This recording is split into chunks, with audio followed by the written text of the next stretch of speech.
Welcome, kindreds. It's Jessica TheStoryWitch. Sorry, I was running a little bit late, and now this camera's at a weird angle. It was telling me that I needed to adjust it. Oh dear. Fun and games, fun and games. I just want it to like tip forward so it's not like just the top of my head, you can see. Is that okay? Hey guys, welcome, welcome. It's been a really busy day for me today. How are you all doing as we approach this dark moon time? Hey Anya. Hey Andrea. Oh, my volume seems to be adjusting itself automatically. Can you all hear me okay? Is it all working all right? Our internet's been a little bit iffy the last few weeks really. I've been trying to watch a couple of live streams and things like that. It's been a little bit in and out. Hey Shannon. Oh, hey Anya, brilliant, thank you. You can hear me. Perfect. Perfect, perfect, perfect. I'm just gonna grab my water. I didn't even have time to make tea. And if it wasn't down 2 floors, I would probably just go and do it, but water will be just fine. What have you all got? Have you all got a nice cup of something? I hope so. I hope you haven't been rushing around like me. My daughter started all her clubs and things back today, so we've been doing the kind of ballet brownies run. Hey Janetta, happy dark moon to you too. And it is the Virgo dark moon that we are approaching. For me it is on Sunday, but depending on your time zone it may fall slightly at different time. In fact, I will grab my journal.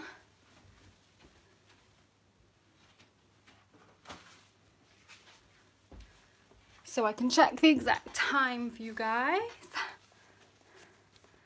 Water as well. Oh, nice. Yeah, it's weird. I find this kind of Virgo time is such a kind of the Virgo sun as well, you know, obviously as the dark moons always fall in the same place as the sun. So I do find it kind of, you get a lot done, but you also feel like nurturing yourself as well. So it's like a strange bundle of self-care and getting lots of stuff done.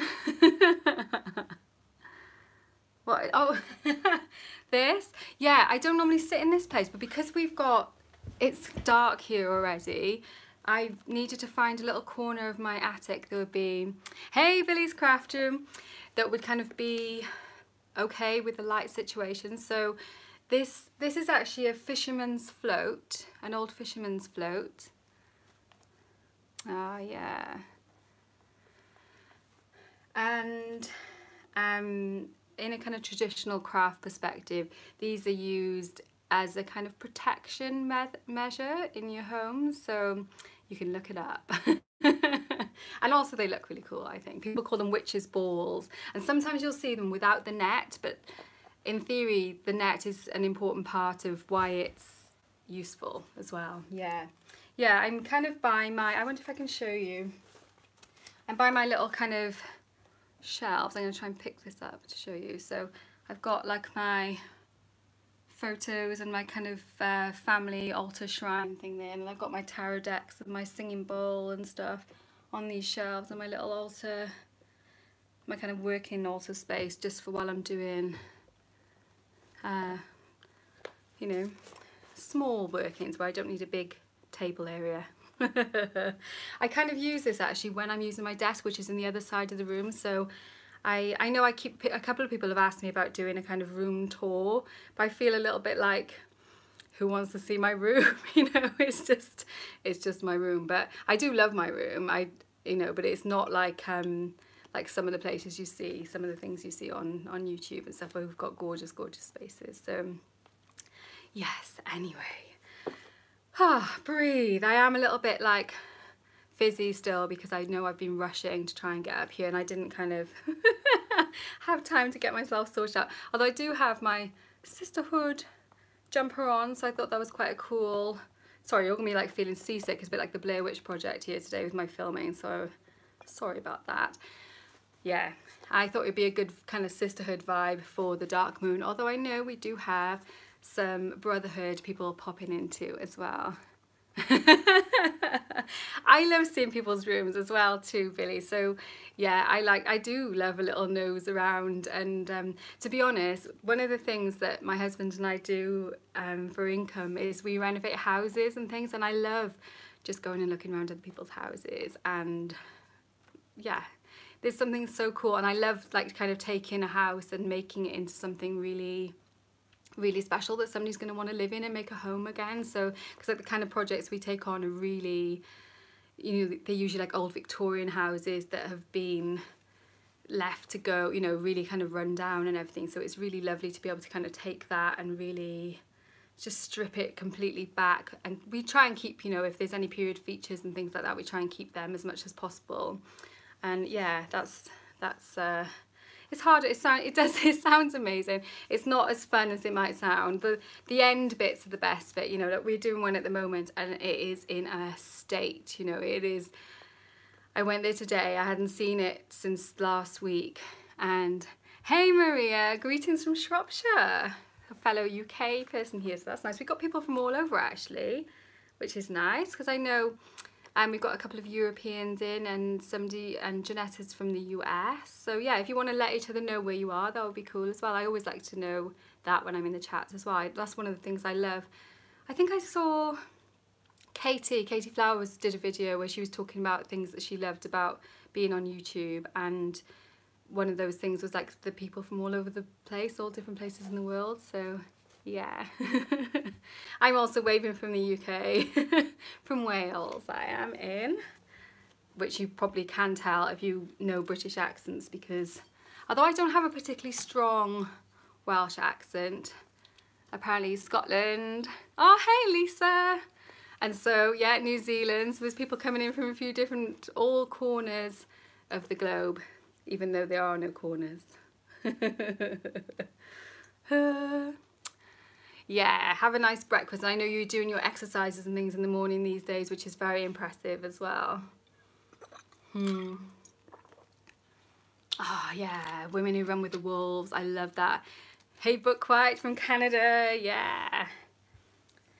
Yeah, Women Who Run With the Wolves. I love that so much, and I've revisited it so many times. I still get new things out of it, you know, like the stories. I mean, there's just so many stories in there. If you haven't read that book, then definitely, oh, thank you, Lisa. Blessings to you too. I really appreciate it. Yeah, that book is so much depth to it, and like I said, I keep kind of coming back to it and reading it and finding new things in there as well. So it's really, if you haven't read it, it's worth a read, and if you have read it, it's worth a reread. I read it the first time. Well, it's been how, I think I've got a feeling it was when I was at university, you know, it was a long time ago. And I read it again since having my children, and the stories spoke differently to me this time around, you know. It's really cool. Anyway, yeah. Actually, Lisa was recommending, this kind of ties in, if you like Women Who Run With the Wolves, Lisa made a video of her, it was your August wrap-up video, I think, Lisa, when you were talking about the things you were doing in August. And she was talking about an astrologer she's found, and she messaged me on Facebook to tell me about this as well, called Patricia Walsh. And she was talking about kind of prehistory and the kind of concepts we've got from prehistory and things, and similarly to how it is in Women Who Run With the Wolves, you know, those kind of myths and stuff from very early on. So if you're interested, you should go and check that out as well. Check out Lisa's video, and she's linked that down below, I believe. Anyway, or Lisa, if you're still there, then let people know what that is. I think it's Patricia Walsh, isn't it? I think the channel name is. And there's a few lectures. They're quite long, but they're so good. You don't need to be like watching all the time. So I was doing it like while I was like cooking and things like that, so I could listen and I could just look at the slides when she says this is, you know, you can just quickly look at the slide, but you don't necessarily need to be watching. You can kind of listen to it like a podcast, if that's helpful. Oh, I feel much better now. My incense is kind of mellowing me out nicely, and I feel like I'm grounding back into my body. If you are feeling a little bit fizzy still, you may not be. You may be feeling nice and chill. But and you know, however you are, just take a moment to just kind of sink back into your body and really have a nice deep breath. That's what I feel like I need. And if you feel like you need that, now would be a good time to do that. Yes. So, Virgo, dark moon. Virgo is such a kind of misunderstood sign in many ways, as I think the earth signs often are, actually. So I don't know if we've got any Virgo, you know, obviously we all have Virgo in our chart somewhere, but if you've got it in a prominent place in your chart, if you've got the sun or moon or your ascendant is in Virgo, then you can sometimes get a bit of a hard time for being kind of pedantic and nitpicky and kind of precious about how things need to be. Yes, lovely. So Anya's got a Virgo ascendant, which makes sense. I can see that for you actually, Anya. Yeah, it's like everything's got to be just so. And they can get a bit of a hard time for that. People can kind of be, that's a bit anal, you know. But actually, my son is a Virgo sun, and he is already very. He likes, you know, my daughter's room. My daughter's chart is bonkers. She's got like 6 planets in Aquarius, and her room literally looks like a bomb has exploded in there. And my son's room, and he's only 5, it's not how I would tidy it, but everything is in the place where he wants it to be. And if I go in and kind of tidy it how I think it should be, he'll just go back and put everything exactly where. He's got some crystals that he's come and kind of acquired from me. And yeah, that's true, Anya. It doesn't always show itself like that. Some people can be more. I've got a friend who has got Virgo. She's got her sun and ascendant in Virgo, and she's a yoga teacher, and she's fantastic at what she does, but she's very focused on the physical body and what she puts into her body and stuff like that. So it can sometimes be a little bit viewed by other signs who are maybe a little bit easier on themselves, a bit more easygoing. Virgos can sometimes seem a little bit kind of control freakish, and that can be, it makes people feel bad because people like to be easy on themselves usually.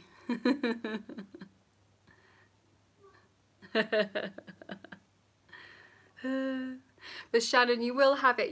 Do you mean you haven't got a planet in that sign? Is that what you mean? So it's kind of not such a significant sign for you perhaps. But obviously we all have Virgo in our chart somewhere, and the house that Virgo is in will kind of usually indicate how that plays up in our charts, you know, according to Western astrology anyway. But yeah, so I think Virgo gets a hard time, but it is actually, I love the aspects of Virgo of being just well organized, and really what you see is what you get. There's no kind of no bullshit, you know. It is Virgo, people with a strong Virgo influence are very much it depends, Shannon, on your chart. So you'd have to have a look at your natal chart, and I'm planning next year on doing. Oh, that's a shame, Billy. Yeah, you can sometimes work it out, and there's ways of doing it, even through like dowsing with the pendulum and things like that, kind of working it out. Or even you can kind of do it from, you know, there will be a few different possible ascendants judging by time, but you can usually narrow it down according to like you'll definitely feel like this will fit you more so than a different sign. And I am planning on doing a little bit more of astrology. Oh hey Jen, lovely to see you. Yeah, so I'm planning on doing a bit of more astrology content probably next year. This is what the Virgo sun does for me, this whole kind of Virgo period is, hey Jezebel, it makes me, I'm planning for next year. August kind of goes through, and then we get into the Virgo sun, and I am just planning for next year.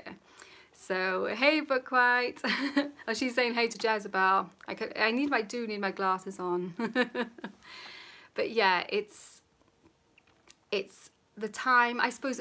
We are in the Northern Hemisphere, we're getting ready for that kind of descent into the darker part of the year as well. So I am kind of mindfully kind of gathering my harvest and working out which things I'm going to be taking forward into next year and which things I'm going to kind of leave where they are, you know. And so this time is definitely very much for me a kind of clearing out. So I'll go through my goals and stuff from the beginning of the year and work out which ones I'm kind of on course with and things that, yeah, I reckon you'll be able to do it. You'll work it out, Billy. And yeah, so it's that kind of checking in time with yourself and seeing what you're going to be doing further on. And the Virgo dark moon, in the Virgo sun, we're kind of doing the practical things, you know, checking in with your actual goals and stuff that you wrote down at the start of the year, if you do that kind of thing, which I do.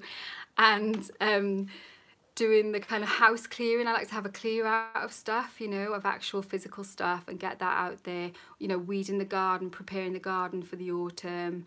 And obviously, if you know, if you're in a different hemisphere, you'll be feeling different kind of things like that. Hey, I'm glad you made it too. So you're doing the kind of outward things in the Virgo sun the whole period, you know, from like the end of August to towards the end of September. But then when we get to that Virgo dark moon, it's that kind of clearing, of self, you know. It's that internal checking in as well. So checking in with those earthy elements, but in a more moon connection way, you know. So it's that kind of cleanliness of feel. Like, am I carrying any feelings that I need to get rid of? Am I feeling, you know, let me know, are you feeling like this? You know, sometimes things will come up as well that you need to deal with at this particular time and stuff like that. Sorry, Spellbound, I did see your question, and I have got a Gemini sun. My moon is in Taurus, which took me for the longest time to feel good about, but I do now. I wanted to have a Gemini sun and Gemini moon. That was kind of like my thing, because my moon is on the very last, it's anaretic degree in Taurus, it's on the 29th degree, so it's almost into Gemini. If I could have like wiggled my birth time around a little bit, it would have been Gemini. And my ascendant is Libra. So quite airy in those kind of three. A Gemini moon. Yeah, it's nice to have a Gemini moon. Yeah, it is definitely for me shadow work time as well, and the Virgo dark moon is the kind of start of that. So I used to do that all the time, Billy, when I was having Reiki treatments. My sister's a Reiki master, and I'm kind of attuned as a Reiki master, but I don't teach Reiki. But I love it, and I love to kind of, well, to receive treatment, and I often find that I will journey whilst having treatments. If another wonderful treatment for helping with kind of clearing and stuff like that is sometimes a bit more. Can you hear our owl? I say our owl as if I own it. Can you hear it?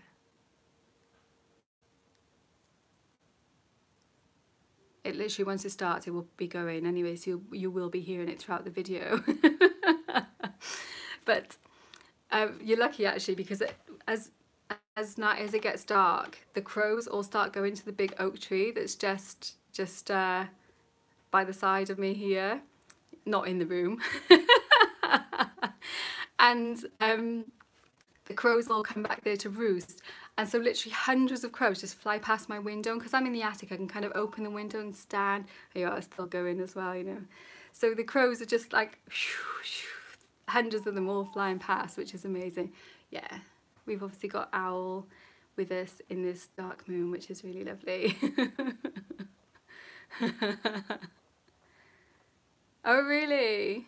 Oh, that's cool. There is definitely more than one owl, because you hear you can hear them calling and answering each other as well. So perhaps there are two here and they're calling to more. Yeah, it's really loud now. It must literally be in the tree just out of this window here. I love it. When we first moved to this house, we were all like, wow, the owls. And now we still are like, wow, the owls. But literally some nights they are hooting for hours. It's like, oh, the owls. But it is wonderful, and I know I'm really lucky to have them here. Yeah. And you're getting to hear them now as well, which is really nice as well. Yeah. What was I talking? Oh, I know, a treatment that is really good for if you're doing kind of like astral travel, or even I found that I'll have like past life regression. It's not intentional with the treatment, but it's called metamorphic technique, and it's kind of like a foot massage, just like a really gentle foot massage. You usually do it lying down, and it's really, I think it's very much like, oh, is it freezing? Oh, it might be my internet, Billy. I'm really sorry. It's been really kind of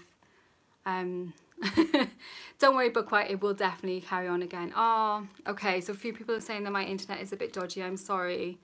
It has been a bit dodgy, and it's really frustrating. We've tried kind of getting like a booster and stuff like that, but it's not, it doesn't seem to be working. I think there's a funny kind of energetic energy in this house, and I think it just is not, it doesn't play well with the technology. There's certain rooms in the house which is really difficult to get a connection in at all. So the attic is a little bit, oh good, creative. Oh hi Creative Coffee, I didn't even know you were here. I was nattering away and I missed you. So hi. If I shut up for a moment, you will hear the owl because it's literally just behind me.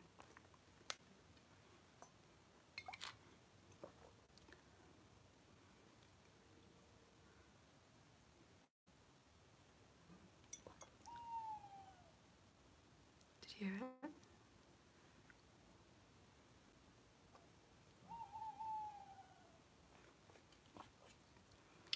Hopefully you can hear it.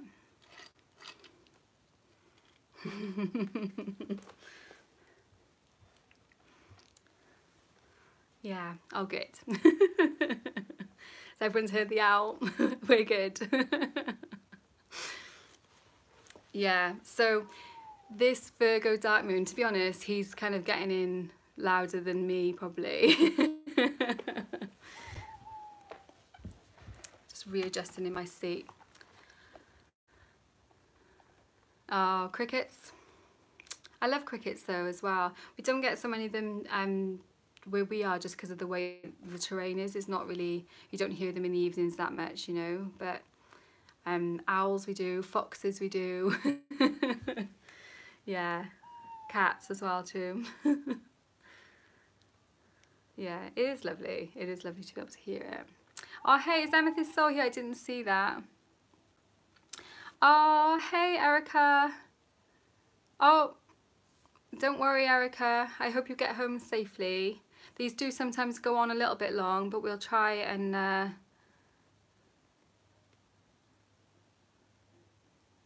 cool. Oh hey Tamaya. Oh, lots of people here, it's lovely. And I didn't really tell anybody about it apart from on my mailing list. I normally jump on Instagram beforehand and do like a little thing saying this is going to be happening, but I just did not have a chance today. I barely got my bum in the seat when I was going to be starting. Oh, thank you Erica. And I've got like 3 of your videos in my watch later as well. I want to watch your the live you did with Drew talking about past lives. I'm really intrigued to see that, so that's in my watch later list. I'm looking forward to finding. It's been so hectic this week. My husband's been away, he is back now, he's entertaining the kids downstairs while I do this, but yeah, it's really, I'm sure I will, it's really, you know, busy. So yeah, Virgo dark moon on the weekend. Oh, that's why I grabbed this, because I was going to check the times of when it is. It's Sunday for me. And so I've got the wee moon here, actually, the wee moon diary. It's all backwards because I've got my phone kind of facing me. And it's on PDT, which might be where some of you are. It's at 11:01 AM on Sunday. And you need to add 3 hours for EDT and 7 hours for GMT. So at the moment I'm adding 8 hours if I don't need it for British summertime. So it's kind of Sunday evening for me, but it could be Sunday morning depending on where you are. or maybe even Monday. No, I don't think it would make it as late as that, would it? For like if you're in New Zealand and Australia. Blows my mind. The time zones. So yeah, this Virgo dark moon is really kind of, it can be a good shadow work time. It's a really good time to do actual cleansing treatments for yourself. Like if you like having Reiki, that's a brilliant thing to do, but also things like having a bath, or especially a salt bath, because then you're using that kind of earth element in the bath as well. Or if you want to add herbs and things to the bath, it can be really helpful, that kind of purification of the physical body, but also working on a deeper level as well. And journaling and planning, but planning from a kind of heart purpose, soul purpose type perspective. So it can be good to kind of pull a couple of cards and things like that. Yeah, shadow work, definitely. I kind of start my shadow work now, and I tend to do it through, sorry, I'm fiddling with my fringe, do it through the darker part of the year. That just seems to work for me. I know some people prefer to do it the other way around, and they prefer to do shadow work in the brighter part because they feel that kind of feels more balanced for them. There's no right or wrong way of doing it, but it's just, you know. Yeah, crystals in the bath can be lovely. Some of them are soluble though, aren't they? So they can get a little bit smaller if you're not careful. But yeah, that's lovely. To be honest, I do chuck big chunks of kind of Himalayan rock salt in with me, and obviously they do gradually dissolve, but you know, that's cool. I know, the owl, he just keeps going and keeps going. So I have got decks here. I thought what we would use is not strictly, I normally have a tarot and an oracle, but this time I've got a tarot. I've got the I was going to say dark days then, not at all dark days. Wild Unknown, my brain just went blank for a second there, yeah. So Wild Unknown, which was my deck for last month, and it just kind of reminded me about it a little bit, you know, and so I've got that ready in case people would like a reading with that. And I haven't got an oracle. What I have got is the Woman Runes, which is like a set of 40 rune cards, which are wonderful, and I thought they might be really good. It made me laugh when I was doing, this was my daily card for today, the broom, and I have been doing, you know, some actual clearing. They're so funny, these cards. They really do like have a sense of humour. It's like, you know, I've got cleaning to do, and this is the card that I pull. Obviously it's talking on like an energetic level as well, on a spiritual level as well, but I was cleaning. A couple of days ago I was doing gardening, and I'll show you the card that I got for that day if I can find it. Sod's law now, I won't be able to find it. Oh, there we go.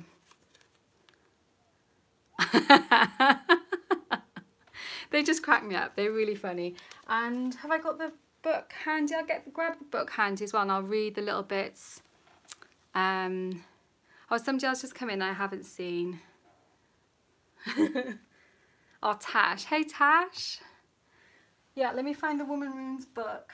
Oh, so it is here. It's on my shelf here, so I can read you the bits and bobs from there as well. This chair's kind of getting on my nerves. It's stuck on the edge of my yoga mat, which I should have rolled up, but I didn't. So I'm kind of part on it and part off it. So I've got a notebook so I can write down who wants a reading. If you would like a reading, let me know, and let me know if you would like tarot or runes, and then I can make a note and we'll make a start. Being as I've already chatted on for like almost half an hour.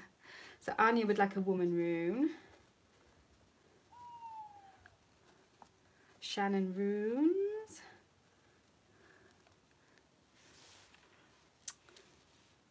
Oh, the runes are proving very popular. And if you don't, Tash would like tarot. If you don't have this deck, then they're definitely well worth checking out. Jezebel Woman Runes. Oh, don't disappear. Okay, so Tash Tarot, Amethyst Soul runes, Jezebel, Women runes, Maria Tarot, Jen's going with Tarot. Jen, did you notice I promoted you to moderator? I hope you don't mind. I didn't even ask you. I'm sorry. I hope that you'd be okay with it. We just don't need moderators normally in this circle because it's so kind of nurturing and we just don't get people being stupid. Oh, but just in case.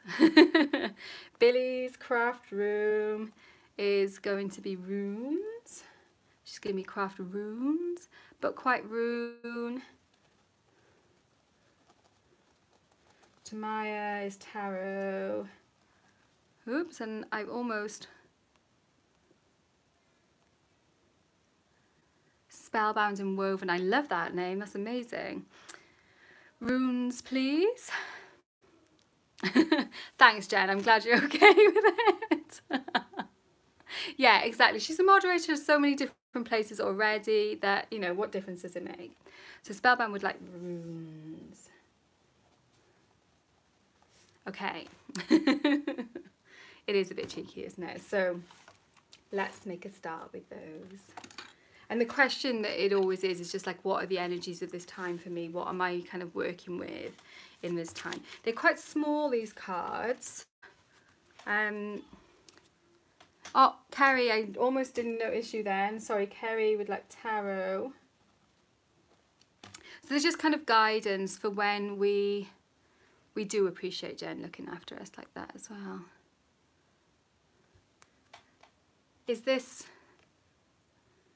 I have too many... if anything's got moons on it, then I'm in, you know.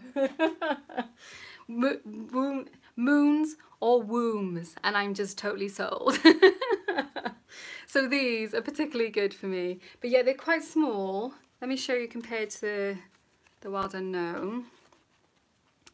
So they're, you know, they're kind of like, they're a little bit smaller, sort of shorter and a little bit fatter than like normal playing cards. So they are like, they're really easy to hold, really easy to shuffle. They're quite thickish sort of cardstock, but actually they are, yeah, the back's just gorgeous. Like, look at that. And it's got all of them on there.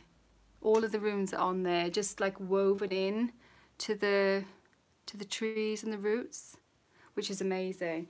And they were originally channeled by Shekinah Mountain Water, who is a Native American person, and Molly Reamer, who, you know, if you watch my channel, I go on about Molly all the time because I think she's awesome. And she wrote the guidebook with these, and she kind of has manufactured these because Shekinah Mountain Water wanted them to be made more widely available, you know, so she isn't kind of appropriating these. It's fine for that to happen. So yeah, the guidebook is really good as well, and I'll read the bits from the guidebook for people who've chosen these as well, because it can prompt further exploration as well. So yeah, I am in the process of making my own set of these on little wooden discs, but I did burn myself with my pyrography pen. So I've bought myself a pair of like safety gloves, and I'm going to get back into that pretty soon now. So Anya, what is in store for Anya? What is she going to be? The energies that she is working with in this Virgo moon cycle. And the cycle, I didn't talk about this at the start of the video like I do sometimes. Oh, Janetta is going to have tarot. I'm trying to kind of keep my notebook open as well. Normally I do these on the sofa, but I thought it was going to be too dark over there and a little bit kind of like, yeah, I thought you wouldn't either be able to see me or it'd be like glaring light. So I know, and you can buy them, I love them, but I wanted to really make them myself. It was one of my things that I put down for myself for this year, and I haven't done it yet, and so it was really something special for me to do. I already have a set actually on stones, on little pebbles, but not I didn't make those, a friend made those, but they're I really want them on the wood. I think it's the kind of tree and root connection, you know, so it just feels right. Okay, sorry Anya, oh, that's what I was going to say, the lunar cycle. So we're working from dark moon, it takes us all the way up to full moon, and then as it wanes again, back to dark moon again. The dark moon is when we can't see the moon in the sky. So, oh, I haven't cut them. I did buy the discs ready, done, because I started to do it and I was like, this is going to take me forever. And so I did buy, I chose birch wood and I bought the discs ready-made and sanded, so they're ready, the surface is prepared already for the pyrography. So I've just got to burn them on, you know. So, oh, it sounds like my kids are coming up. Got the owl, now the children. I will get onto your card now, Anya.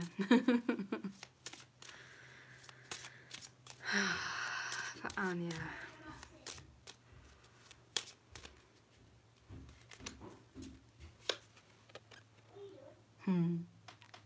The veil.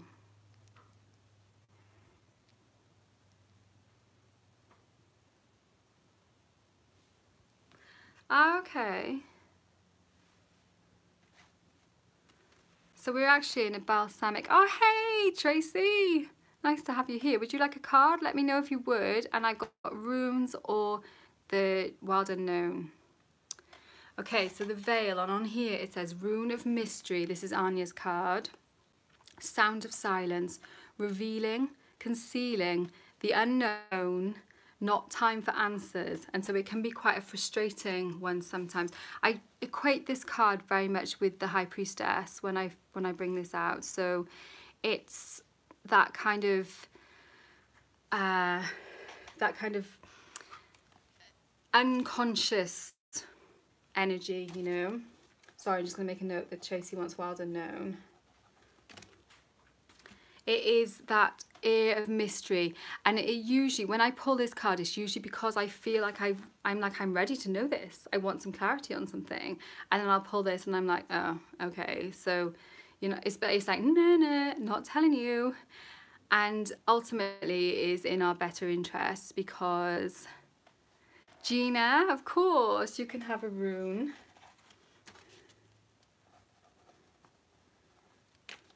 It is, yeah, and that's amazing you are giving yourself time, Anya, because like I said, normally for me, this rune is almost like it is poking its tongue at me, you know. It is really, it's frustrating when I pull this, because I'm like, I just want to rip that damn veil down and see what's behind it. So, hey, Mr. Cora.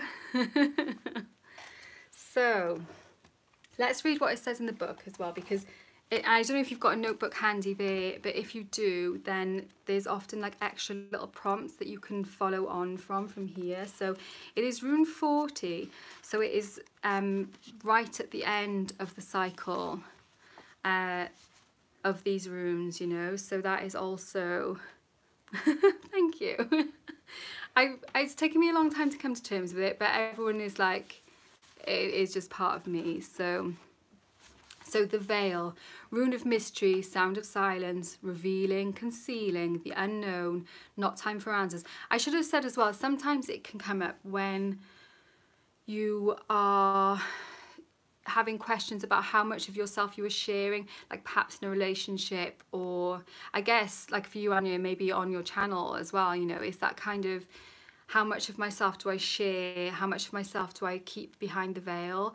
And what feels good on either side, you know? And that is something that is always, it's never solved as such, you know. It's always kind of an ongoing process. So what do you see when illusions fall away, when pretensions and old habits crumble to dust?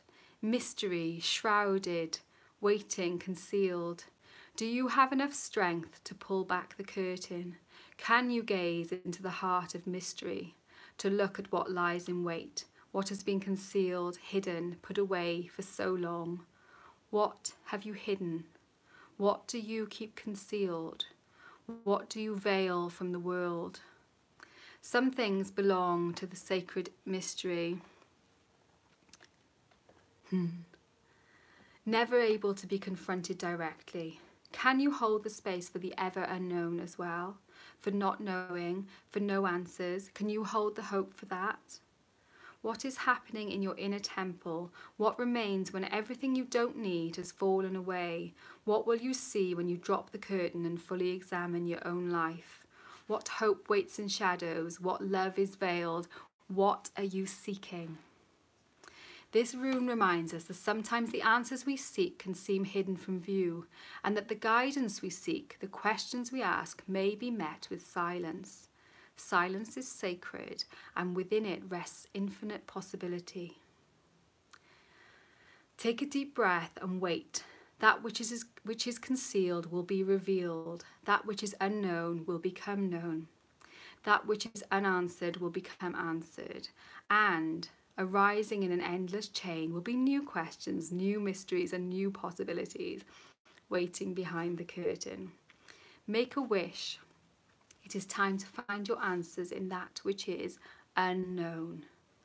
What is fuzzy, out of focus, distant, shrouded, glazed, covered, secretive, lurking, dancing around the edges of your vision, dancing around the edges of your consciousness, and dancing delicately through your dreams.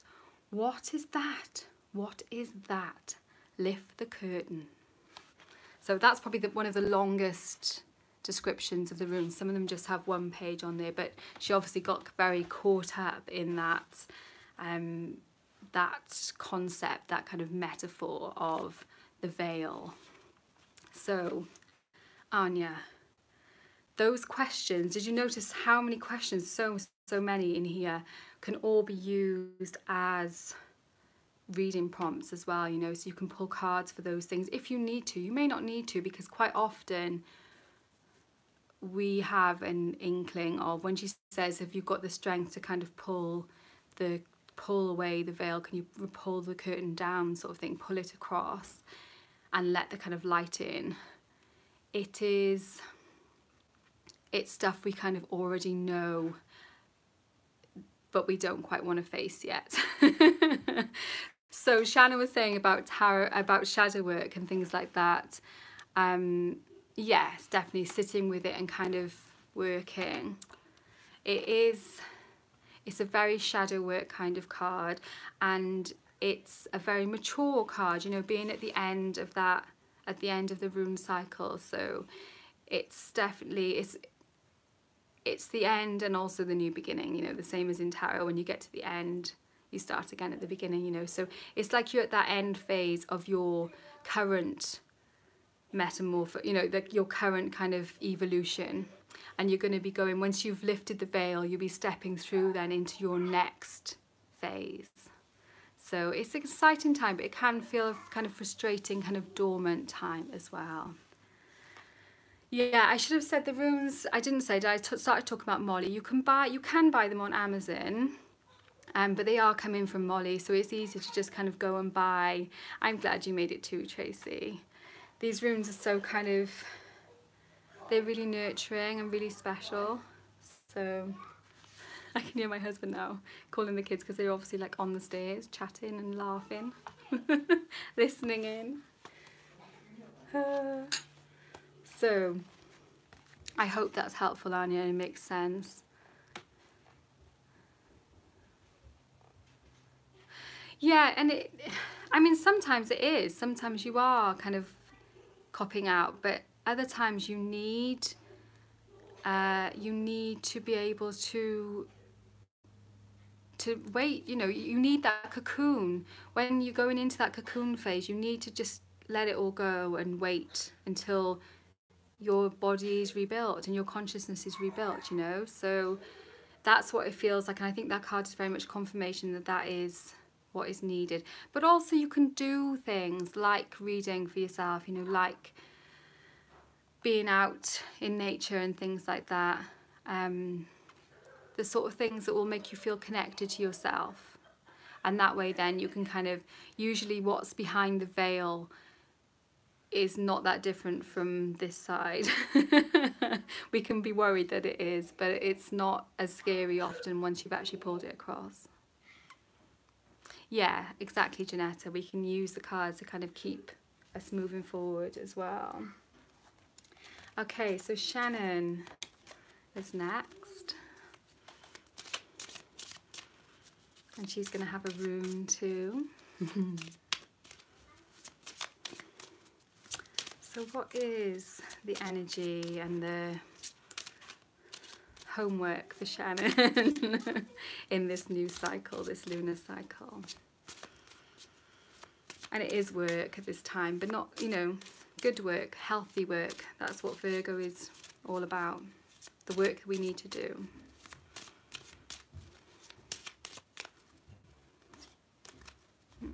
Okay.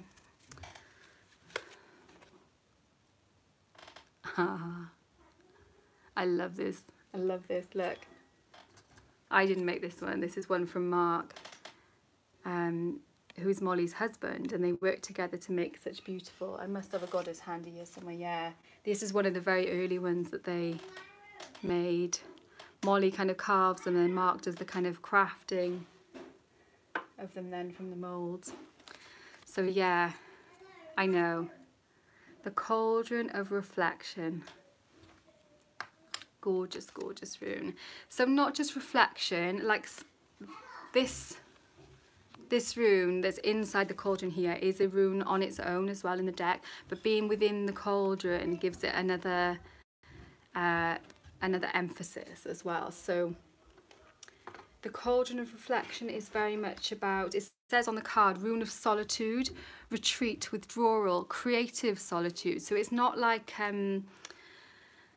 vegging out, watching TV, you know, and just kind of not thinking about things. It is deep thinking about things. It is thinking about the things that are really...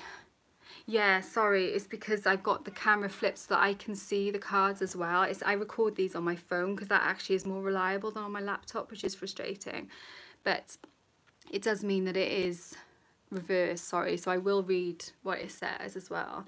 So this time for you, Shannon, is about creative solitude. It is about taking time for yourself to work on the ideas, to reflect on the things that you've been doing so far this year and what's bubbling in your cauldron. You know, what is going to be coming next? What are you brewing? What are you going to be dishing up for people to receive when, you know, gratefully when the time's right? I'll read what it says in the book, and that's rune 26. So you can use these from a kind of numerology perspective as well. So you can use it from the energy of 2 and the energy of 6, and also you can add them together and have the energy of 8 as well. She doesn't actually talk about that in here. I don't think Molly talks about it at all, actually. It might be something that I've made up. Yeah, the book is more useful than the cards because obviously you can just make the cards, you can make the runes. It should be available. Is it not on Amazon?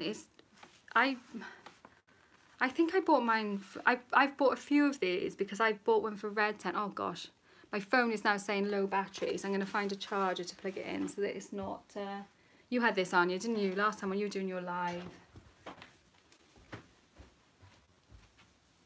Oh, where is my charger? That's the question.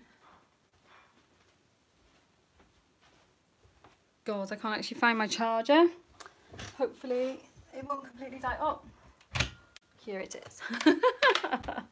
I'll plug it in and we'll get back to you, Shannon.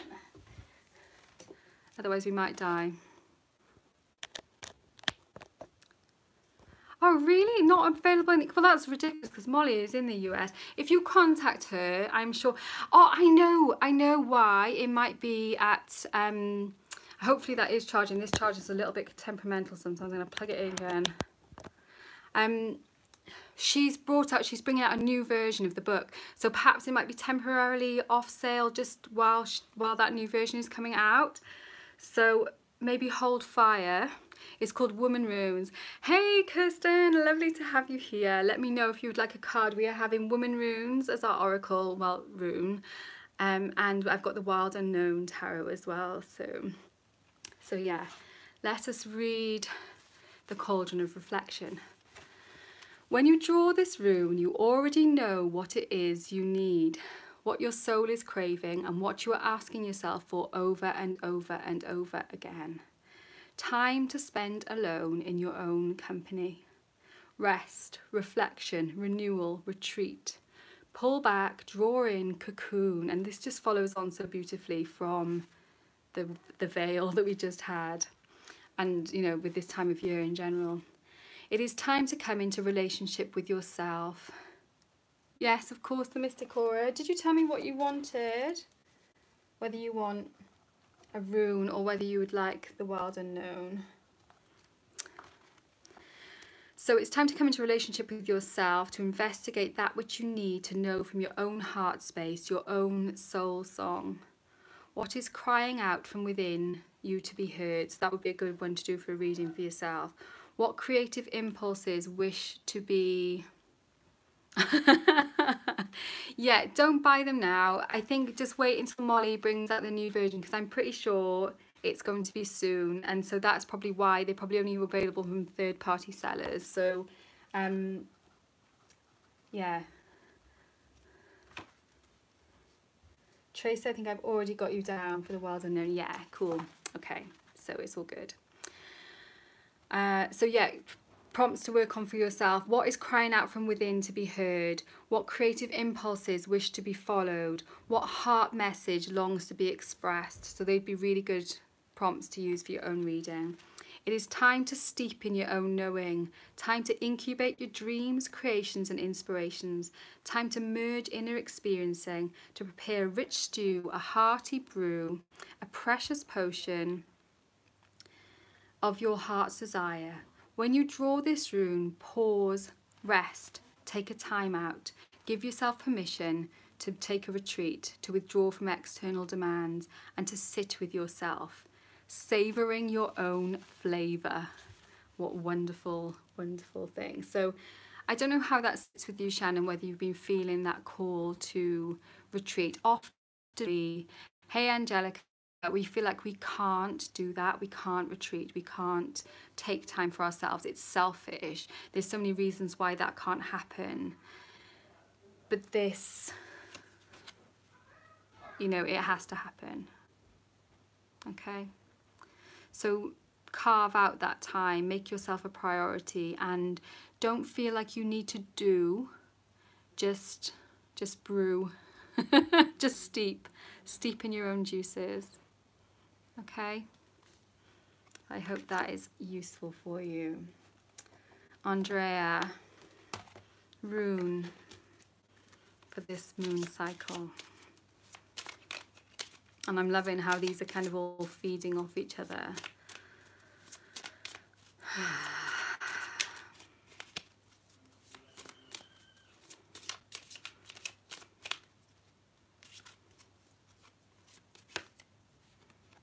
Okay.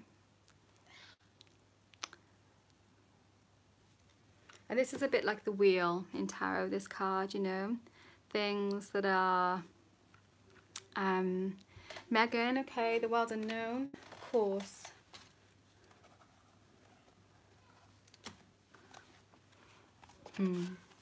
So it says, the great wheel, rune of infinity, completion, wholeness, universality. So it's kind of, it is like a kind of combination of the wheel and the world, you know, and the numerology of that, the number of it is 20.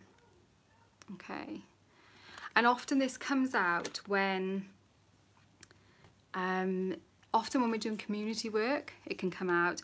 Also when we are making new connections, when we are, and you know, reaching out, linking, you know, see how these are linking together, and it's almost like three people holding hands, you know. And so often it has come to that kind of joining place where we're reaching out and we're kind of embracing other people. Oh, hey Bella. It's really busy here this evening. It's lovely. Yeah. So let's see what it says in the book. And funny that this should come out for Andrea at the moment, because Andrea and I are going to be doing a a live, I think we did say a live, didn't we? We're going to do a live chat kind of Simon style, or we're going to try to. Hopefully my internet will cooperate with that. And we're going to do it as a we're going to do a kind of chat about the energies of this season and how, you know, around the equinox time, and how that can affect us in, you know, in whichever hemisphere we're in, the kind of changing, that kind of balance of dark and light and those kind of energies. And so we don't know how to do it yet technology wise, but we're going to work it out, and we're probably going to do it in we said like in 2 weeks, so around the equinox kind of time. So yeah. And also with Anya. Oh, cool. So you're going to be chatting with Anya too. See, I'm missing out on all the good stuff. So the Great Wheel and its circularity, wholeness, that which you seek can be found within you and in reaching out to those around you. Spaces, people, opportunities, deeds. It is right there. You only need to look at it. Yeah, you guys are cracking me up. Round, curving destiny, rough carved shape of being, patterns hewn in places and people speaking the language of community. You have what you need. You are what you seek. The wheel spins, the world turns, the pattern weaves, your heart beats. Your place is here in the infinite spiral of life. Yeah. So it's like everything that you need is already contained within you. And you're also bringing people together, and you're connecting people, and through those connections, you know, your kind of your contribution is rippling out and helping other people kind of see that they already have everything that they need as well. So I think sometimes, Andre, you don't always recognize that in yourself. So yeah, exactly that. And the Hermit doesn't just stay in the cave. The Hermit also shines the light for other people too, you know, lighting the way. So that is something that you will need to be embracing. Being a leader of sorts, you know, in a spiritual way. So yeah, that's a lovely card. That is lovely. So Tash, and she's going to have tarot. So we're going to switch up the decks here now. And we're going to have the Wild Unknown. Oh, and I'm dropping the box on the floor. This little table that I use is literally not big enough for what I'm trying to use it for. So, Tash, what is coming up for you in this cycle?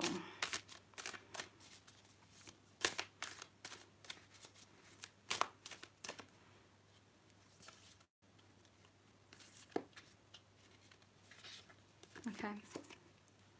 Oh. Wow.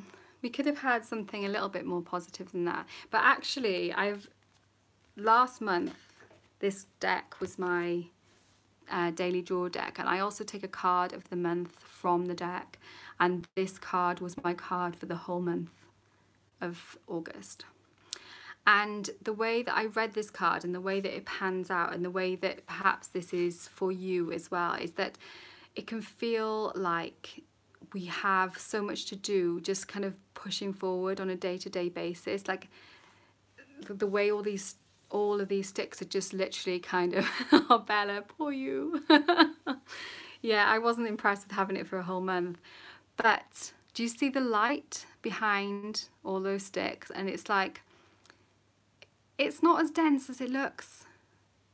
You know, we can see the sticks there, but there's also plenty of space. You can get through that. You've just got to push your way through, you know. You've got to put a bit of effort in. It might be tiring. You might get a bit snagged in the process. But if you want to make it out to the other side, then this moon cycle is very much saying there is light at the end of the tunnel and you can get through that dark last bit. It's just going to require a little bit of effort, a lot of effort on your part to do it. And it might be a physical, but often it is more of a it can mean saying things to people that you don't like to say, being brave when you don't want to kind of put yourself forward and things like that. So each time you do that in this cycle, you'll be clearing one of those sticks until your path is clear. Or you can choose not to, and the path will remain blocked. So it's up to you. It is in your hands, and you can take this forward. So yeah, I hope that's helpful, Tash. It's not okay. So yeah, it does. You can see the wisdom in that card for you, which is, oh Bella, I'm so sorry.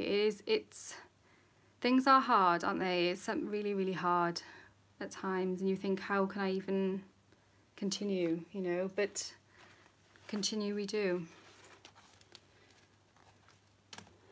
Okay, Amethyst Soul is going to have a woman rune.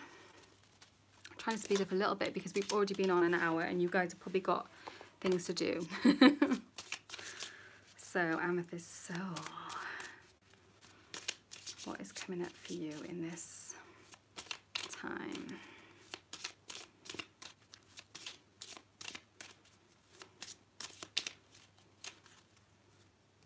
Okay. This is one of my favorite runes, the spiral. The spiral. Rune number 36. They've all been quite late on, haven't they?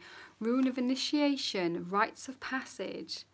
What is going on for you this month?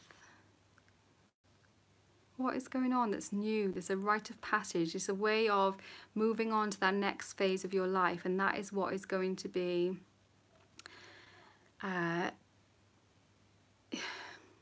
you know, you need to walk through the fire. Oh, Jen, if you're going to still be here, then I will do you. Don't worry about that. Then that is totally fine. I don't like anybody to miss out on not doing it. So this is, you know, if we can walk in and find stuff within ourselves, find the answers within ourselves, and we can bring that answer, bring that knowledge from within back to the outside world. That is what a rite of passage is all about. It is about going within and facing the demons and then bringing that knowledge out into the world and being able to share that knowledge with the world.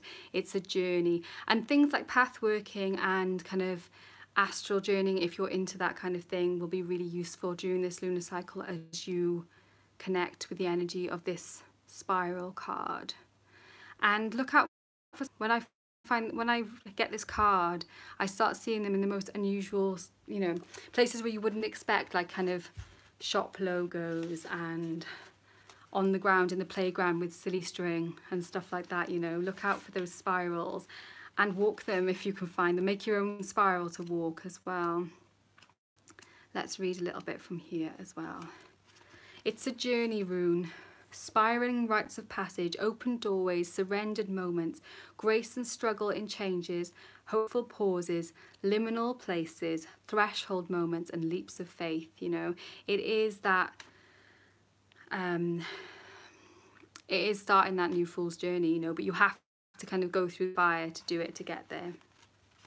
When this rune is drawn, ask yourself, how have you celebrated transitions?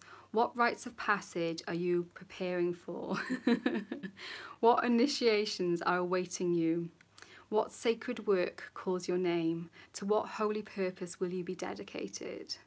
And that is very much what it's about, you know. It is about dedicating yourself to something, not necessarily a specific thing like a deity or a certain path or anything like that, but it is about making a commitment to something and realizing the kind of responsibility that entails.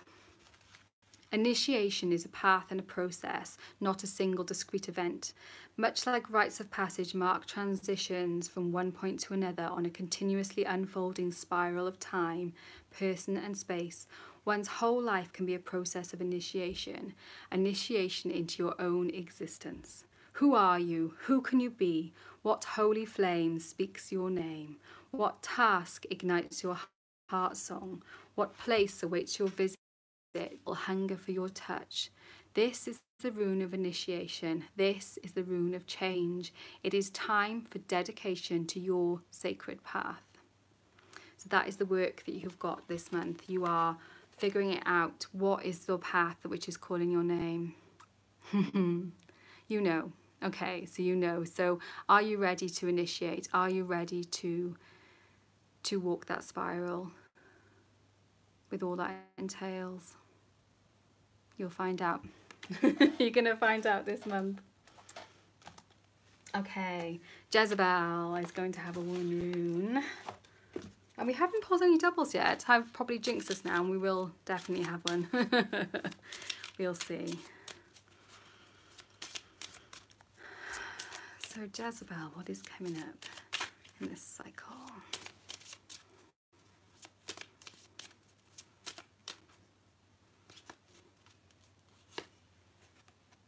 The Wand. I pulled this for Kirsten before a little while back, and it is a very magical rune. 37, again, towards the end of the cycles of this. And I suppose as we are kind of going into that end of the year, it feels to me at the moment, being in the Northern Hemisphere, you know, the traditional new year for witches would be November 1st. We're just kind of wrapping it up. It's the rune of blessing, making sacred, honouring, calling in, sending forth, marking boundaries, consecration, blessing. And like, you can literally use it for marking boundaries. You can use your wand or staff or stick to mark a boundary around you while you are doing any magical workings.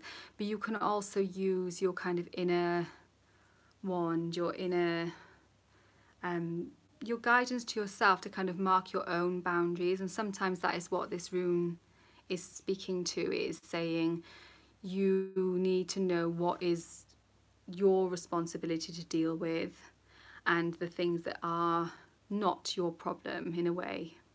There are things that people want you to do that you don't really want to.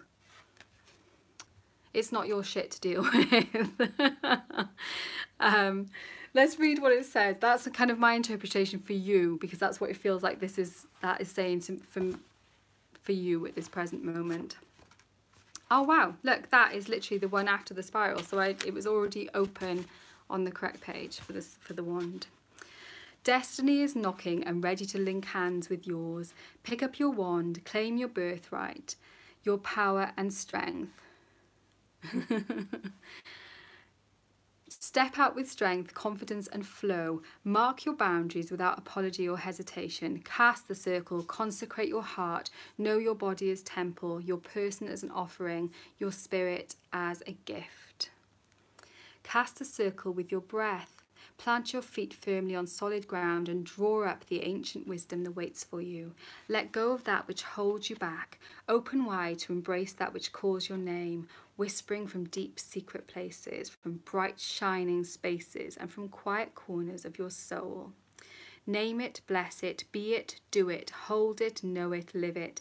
It is time to call in that which you need and offer out that which you have. And that is very much what this rune is about as well. Once you've kind of drawn those boundaries and said, no, that I'm actually not dealing with that. This is my sphere. You then have the energy, you have the resources, you have the wand, the power to be able to put what you want to offer out there. So yeah, that is what it is all about, really. Hold yourself, hold the vision, hold the truth, hold the power. Wave your wand in blessing, in dedication, in honour. So I hope that is useful to you, Jezebel. Yeah, and most definitely taking your power back in a very clear way, you know, which is it can be difficult. Also, perhaps look into, you may already be doing this already, but into soul retrieval. It feels like that is also perhaps something for you to look into. Okay, so Maria, and she's going to have tarot, which is the wild unknown.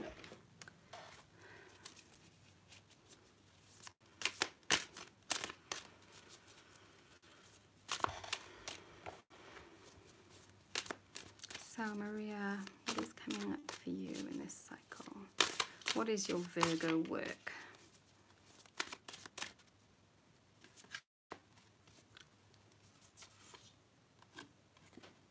The Daughter of Cups.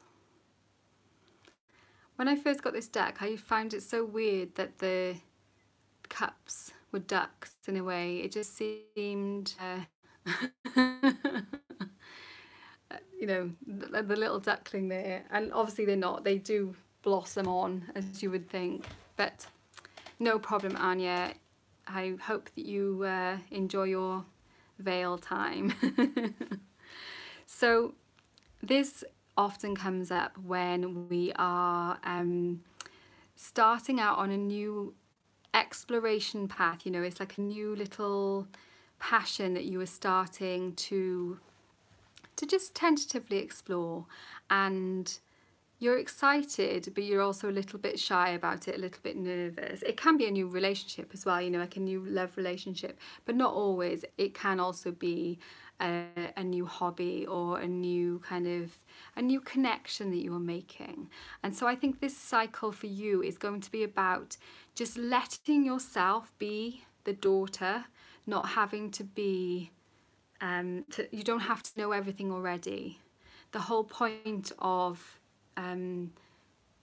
that embracing that kind of younger phase is to be able to be open to new experiences, so you don't feel like you're already fully formed and then unable to be flexible.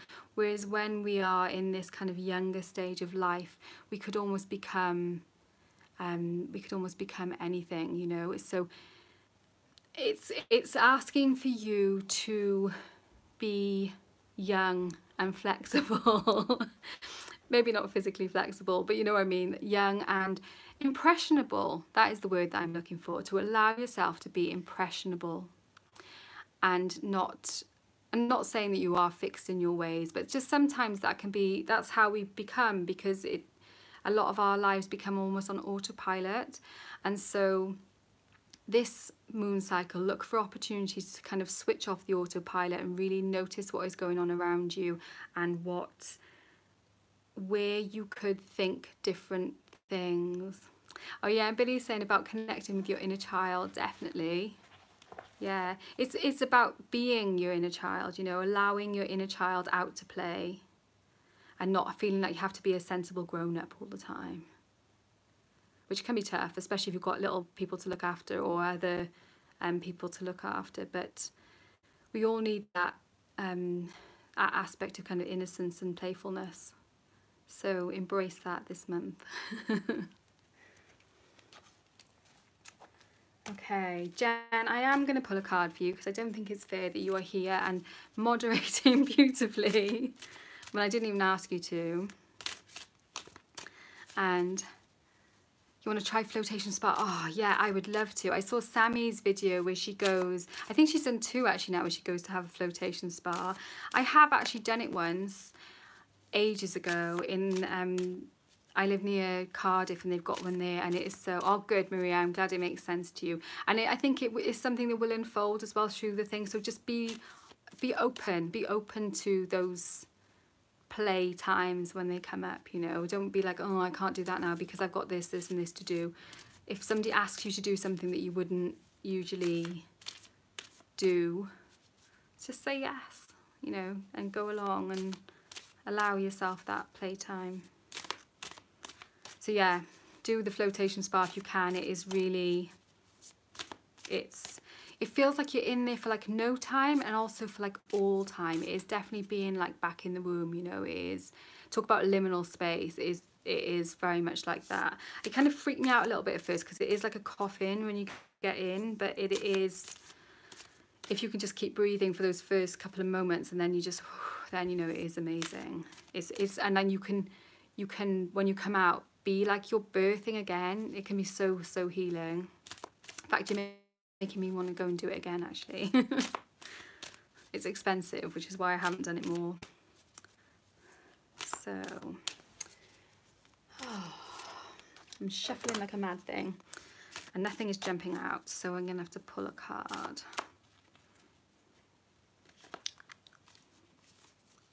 Oh, Jen. Beautiful. The Star. And I think you said you're not doing any drama at the moment. No drama. But you are very much a star for us here in the community. You know, you do shine that light and we do look up to you as an inspiration, you know, and I feel like that is you. But I think also it's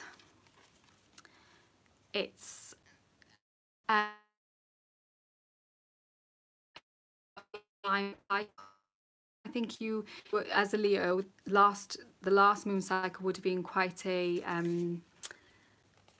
an intense one for you in a way, because it often is about stepping into the limelight, and Leos especially love to be in the limelight. But you're going to have opportunities to be in the limelight this month.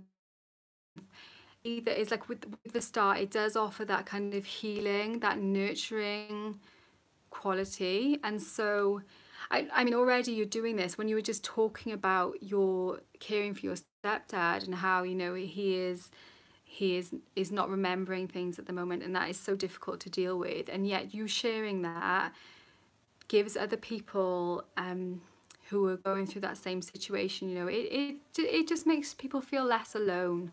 And you do that so beautifully without even really, I think, appreciating that what you're doing is so healing and so kind of so special, really. You know, sometimes the things about ourselves which we take for granted are the things that other people really, they don't take them for granted, and they can really see them for what they are. So don't take yourself for granted, and really allow yourself to shine and to take, you know, to feel that healing energy of the star in this lunar cycle. So beautiful. I love it. You are a star in every aspect of the word. Beautiful. Okay. Okay, so Billy's craft room. I'm assuming it's Billy. I don't really like her. Let's have a rune for you.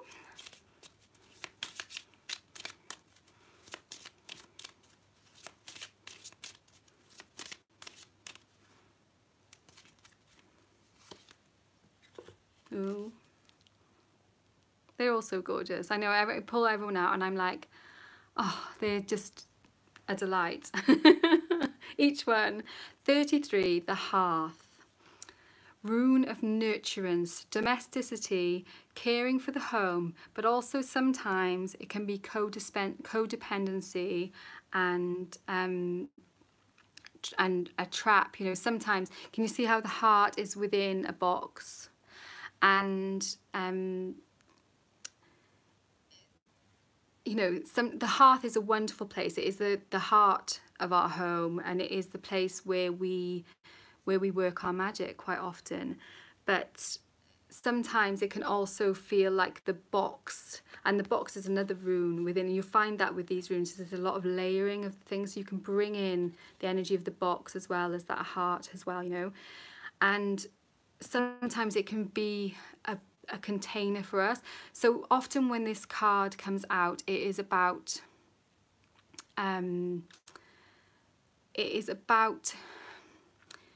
having lots of things to do in the home, a lot of kind of jobs and stuff that we need to get done, and sometimes feeling like they're weighing on us a little bit too heavily. And so you can be you feel like you're not working your magic so much, you are kind of constrained in some way. And so yeah, this is my reading obviously for you, and I'll read a little bit from the book of what it says as well.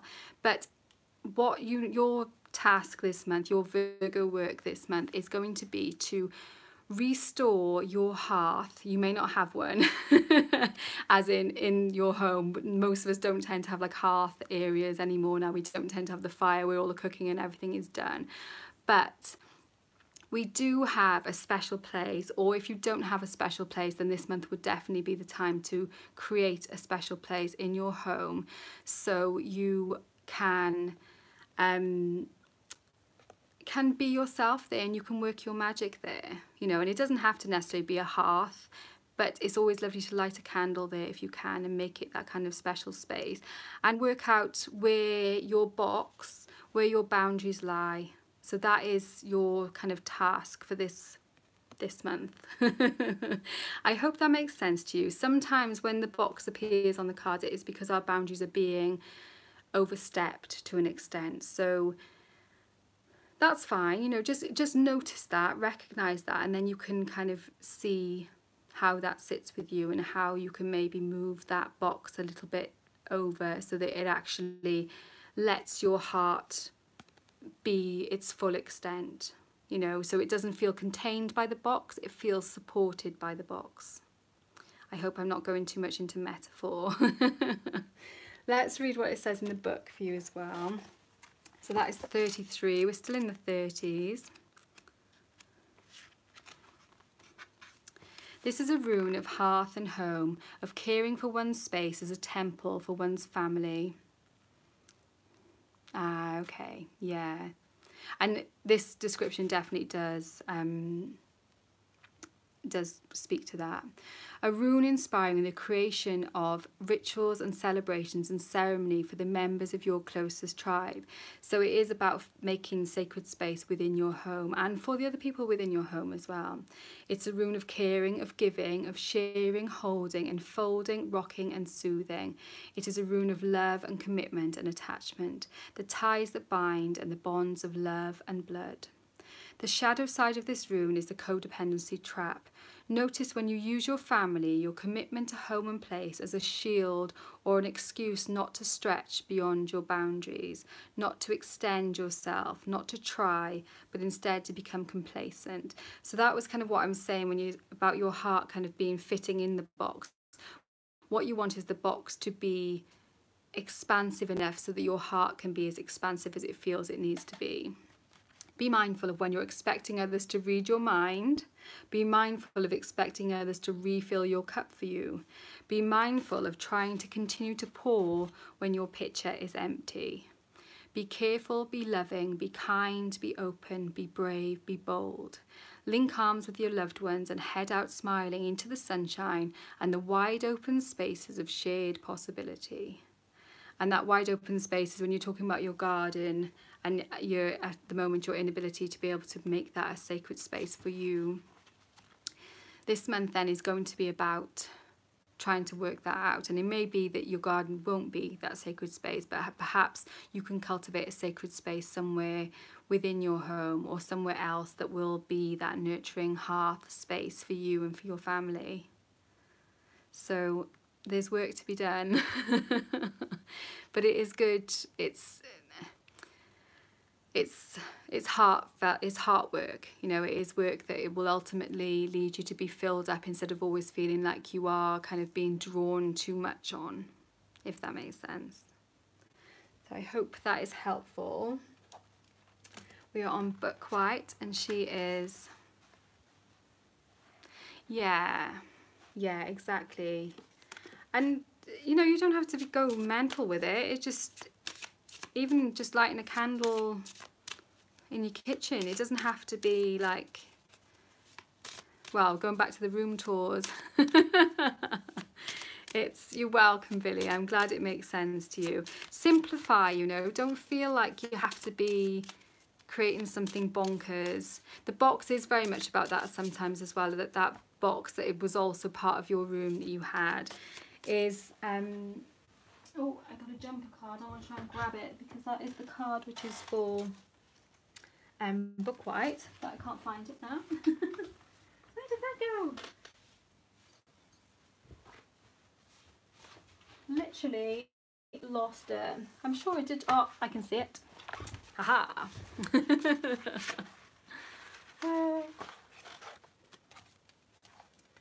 So this is your rune, and it is the whole moon. So you can see that it's got the, oh, this card just doesn't want to stay up, does it? And it is very energetic, leaping all over the place. Yes, Billy. And if you do get the book, you can read more into that as well. But it is very much about feeling. In fact, I talked about this. I don't know if you saw my video where I talked about no, N is for no, and I talked more about that rune, and so that might be useful for you to go back and just have a look at that and see how that helps as well. So yeah, Book White, that's it, you're on the floor. You weren't actually on the floor, you'd fallen inside my bookcase, that's why I couldn't find you. You're being a little bit sneaky, which makes sense because this is the rune of psyche, moon energy and mysteries, and also of cycles. So sometimes these can be cycles as in our actual cycles if you're a menstruating woman. Yeah, Bella, I love this deck so much. It's gorgeous. I don't even really like see it as a deck. This is oh, thank you, Tracy. I see it almost as if these are like things in themselves, you know. It's a weird one anyway, but yeah, yes, Janetta, they are just the bomb. So this rune can be just a sign to kind of watch your own cycles and notice your own cycles, and yeah, into the bookcase, and to track your cycles. And that can be on a physical level of tracking your kind of menstrual cycle if you have one, or also on an energetic level, tracking your kind of energy levels as they wax and wane as well, and finding the best times for you to do certain things. So like traditionally people might find like that divination works best for them on the dark moon, and kind of going out and doing more kind of partying type things is better on the full moon. But your cycle might not be like that. So it's noticing and allowing things to be mystery, you know, like kind of going back to that veil card as well. So let's see what is in the book. And this is a younger rune. This is from like the first part of the deck. It's number 15. Cycles of life, cycles of living, cycles of love, cycles of friendship, changes, growth. Some things blossom in the moonlight. Some things quietly curl up and retreat. Hope knows the mystery of the night. Our hearts know the mystery too. When we try to speak it out loud, it is slippery and undefinable. Also, I don't know if she says this here, but keeping note of your dreams in this cycle will be really useful, because you will often get really kind of vivid and memorable dreams, but to make sure that you write them down and kind of bring them into your conscious mind. Otherwise, you know, like you can remember them when you wake up, but then like 10 minutes later they'll be gone. So keep a notebook by the side of your bed as well, and note your dreams down if you don't do that already. Watch for the thin sliver of a fresh idea. Watch too for the fading crescent of that which has run its course. Reach out your arms to the mystery, stretch them as wide as you can, stretch yourself as wide as you can, and even then know with joy that you can never embrace it all, this vastness, this void, this grandeur, this dramatic sweep of time and place and power. It is time to listen to the whispers of your body as she is tugged to dance in the light of the moon. So yeah, it is really, it's about the physical cycles, which totally makes sense as it is this Virgo dark moon. So watching your own physical cycles, your physical energy levels, and how that plays with your creative cycles, with your energetic cycles, with your spiritual cycles. So that is what would be wonderful for you to do this cycle. And obviously it's wonderful to do every cycle, but particularly this cycle. Notice, make a note, make notes on yourself, study yourself. I hope that makes sense. And like studying, you know, is really it's wonderful, studying all sorts of wonderful topics, but really ourselves can be almost not seen as such an important topic. But yeah, this month it's for yourself. To Maya, and she's gonna have tarot. Is she still here? I'm just checking, because I know obviously it has been really long and some people have understandably gone to bed. Let's get, I think it was tarot that she said. Are you still here, Tamaya? I'll take a card for you. I'll give you a moment just to check, and I'll have a little sip of water. I'm going really pink now, look. Getting a bit hot. It does get hot in the attic. So I'm assuming she's not here. Otherwise she would have said by now, unless my internet just isn't working properly.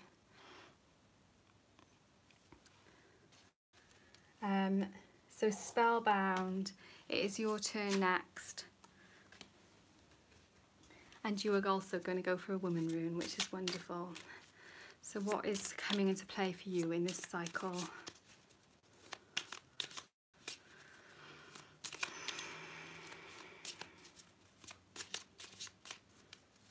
deck is feeling so energetic now with all this wonderful cycle of energy we've got here. There's 13 people in the room now. I think we had like 35 at one point. So spellbound and woven.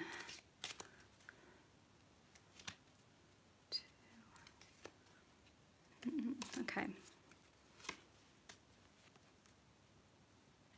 The circle. The very first rune. And so we had the very last rune, and now we have the very first rune. Rune of the self, beginnings, potential, innocence. It is, you know, lots and lots of parallel with the Fool card in tarot. If you read and know tarot, which with a name like Spellbound and Woven, I suspect you do. Yeah, it is what is us, it's kind of how we connect with the universe, you know. What is our identity, the things that we think of as ourselves is what we place within the circle, and then the things that we think of as being outside the circle are the universe. I mean, obviously everything is within the circle, and we're just tiny little specks within the circle, but it is finding yourself and where yourself ends and where the kind of collective selves begin. Which can be a fun thing, and it can also be a kind of painful thing sometimes. I remember initially as a child, I felt like everyone must think the same as me, and then I get really hurt when people would like not behave in a way that showed any understanding of me, and then I realised not everyone feels the same, not everyone thinks the same way, and that was a real kind of paradigm shift, really. So that is often what this is about kind of like figuring out your own self, your own identity. We do it again and again and again, you know, when we think we've kind of got ourselves figured out, we then revisit it. So let's have a little look at what Molly says.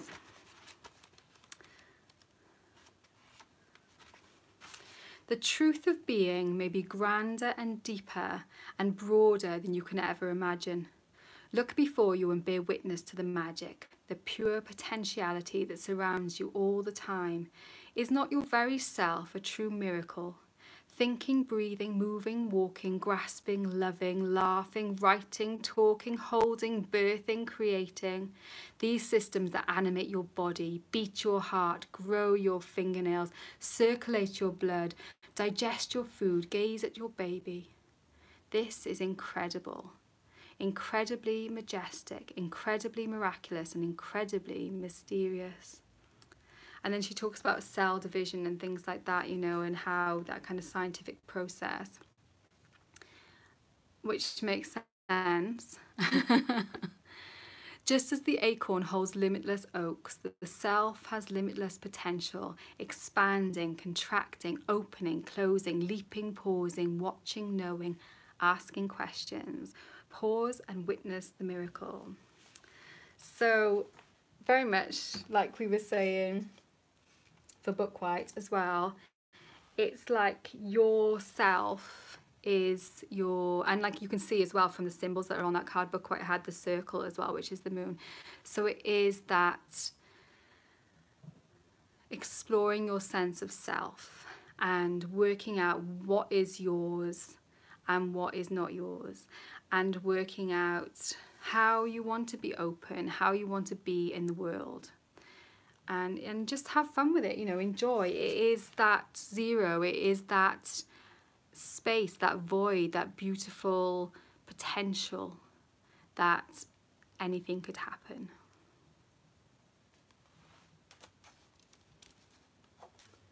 Okay, is Kerry still here? We're back up to 21 people now, which is a bit mad. So far I've got left down Kerry, Janetta, Tracy, and I can't read my own writing, which is worrying. somebody else said they wanted a rune as well. The Mystic Aura said wild unknown, and Megan said the wild unknown as well. But so if you're still here, let me know. Is Carrie still here? I know Janetta is still here, and Liberty Joie. So Carrie, if you're not, then I'll jump straight on to Janetta, who wanted a tarot reading. Oh, Carrie is here. Brilliant. Okay, so you wanted tarot, randomly shuffling the runes, even though we don't need them. So Carrie, what is coming in this cycle for you?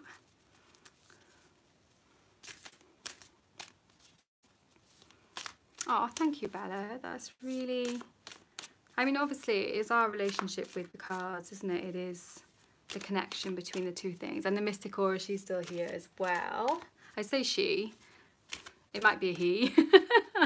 Sorry, I feel like I know some of the people in this room because I watch the videos and I've connected with them before on live chats and things like that. So it is, I feel like I know them already, and I'm sorry if I don't know you yet, but it's lovely to have people here as well. That's okay, Megan, I've got you. Oh, Tamaya, you did, but it's okay. I can come back to you as long as we can get through it and all, and it doesn't end up being literally like 7 hours. I'm just no good at doing short readings, guys. These are 1 card readings, and I'm still talking on for like 5 minutes. So, Carrie.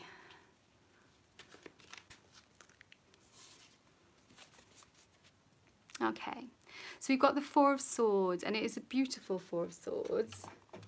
It's like a little lamb with those swords just dangling above. And often this card can come when we're feeling concerned about something, especially if we're like kind of losing sleep is the traditional. Oh, hey, Kerry, thank you for being a new follower. It's lovely to have you. Look, I'm so warm now. It can often be sort of traditionally seen as a card where we are worried about something, losing sleep about something, and kind of like really tied up in our heads. But in this deck, I don't see it quite so much like that. If you see the lamb, the way that they've got that bright orb between on their third eye, it's almost like your inner vision, your intuition is conflicting with your mystical aura as a male. Cool, that's good to know. So he is on my list. That's good. So yeah, your inner vision is kind of conflicting with your external thoughts. It can sometimes happen. We can kind of get like, it's cognitive dissonance is what the kind of term is, what I'm trying to sort of get to. It's when you feel like you should be kind of doing the sensible stuff, the things that you know are kind of the right things, but you actually are getting the information that this is not right for you. And so it's kind of trying to figure out what are you going to listen to. And that's what this cycle is going to be about for you, Carrie. It is going to be learning to tune in more with that inner vision and weigh it up with the kind of the more sensible, in a way, the kind of outer thoughts and the way other people would kind of perceive things, and find a place that is going to move you forward. Because this card, the energy of this card is very is quite static, so it's like an impasse. You're not actually moving forward, and until you work out how to reconcile those two things, because they're not like either or. It is a case of like working these things together. So you're going to work out how to tune in that inner vision with the sensible stuff. You know, it's almost like sometimes people who come from scientific backgrounds and then they discover spirituality and they're kind of like, but this makes no sense, and it fries your brain, and it's like I can't, how is this happening, you know? And sometimes answers are needed and stuff, but actually to move forward, it's just a case of reconciling those two ways of seeing, which are two perfectly valid ways of understanding things. So I hope that makes sense to you, and it's going to be something that will be ongoing through this cycle. So yeah, you can kind of chew on that and maybe do some things to kind of work on that third eye, you know, that kind of your intuition. Listen to yourself more. Yeah. Okay. So yeah, I hope that helps, Kerry. And Janetta is having tarot, the world unknown too. So what is Janetta's next work? I'm glad it does, Kerry, I'm glad. I don't know why I say I hope, because it always does, and if it doesn't now, it will by the end of the cycle.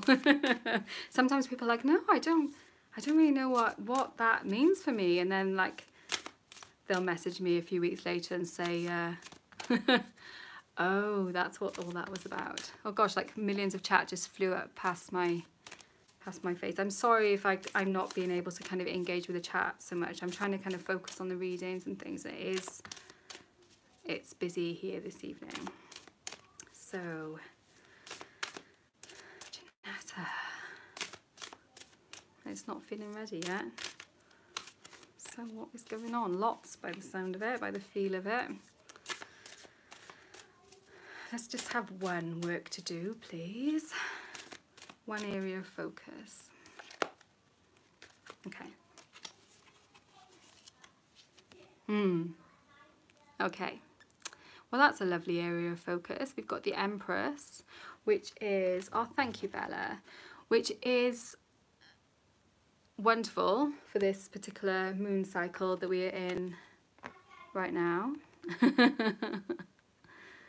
That balsamic time just before the dark moon. And the Empress, as I'm sure you know already from your tarot studies, is all about that.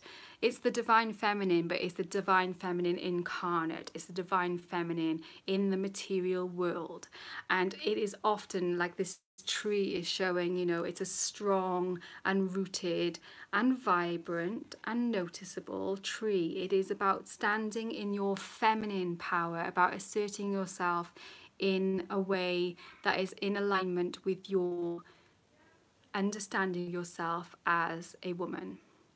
So, or, you know, if it was a male I was reading this for, is tuning into that power that we kind of divide up in a kind of bullshit way, really, in polarity as male and female.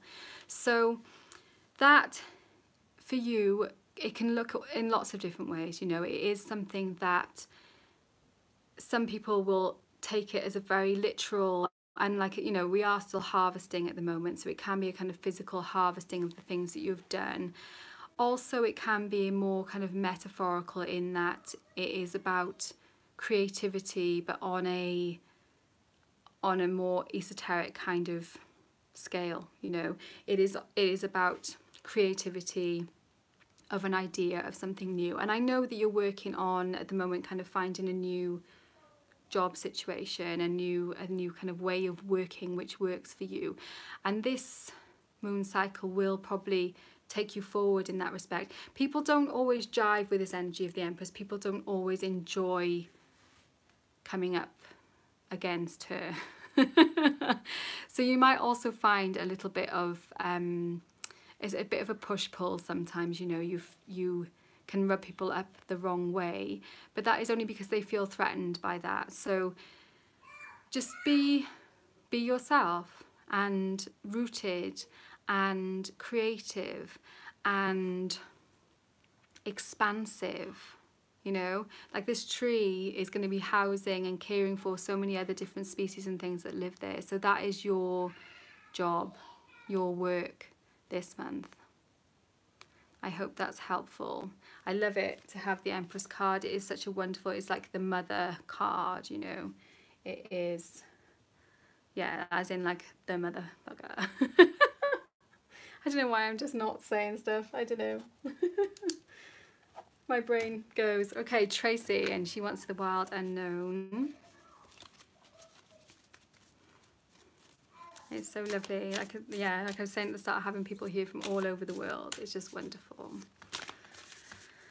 So, Tracy, what are you working on in this cycle?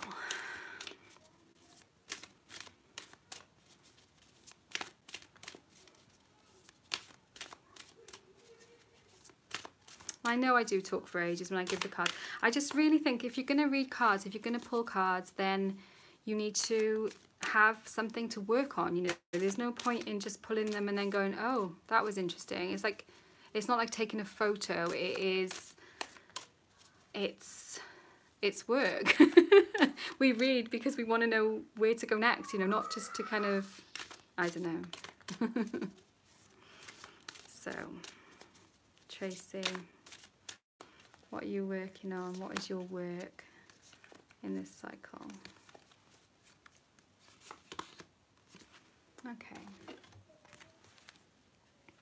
And we've got the Son of Swords. So we had the Daughter of Cups, and you can see the difference in energy in this card. And the owl's actually stopped behind me now. If you were tuned in late, we had an owl joining us at the start of this live stream. And this owl is, you know, is swooping. It's using its intellect to open things up and to go to new places and take your ideas and really fly with it, you know, to not hold it to yourself and to not, sometimes it can feel lonely, be it, you know, having different ideas from the people around us.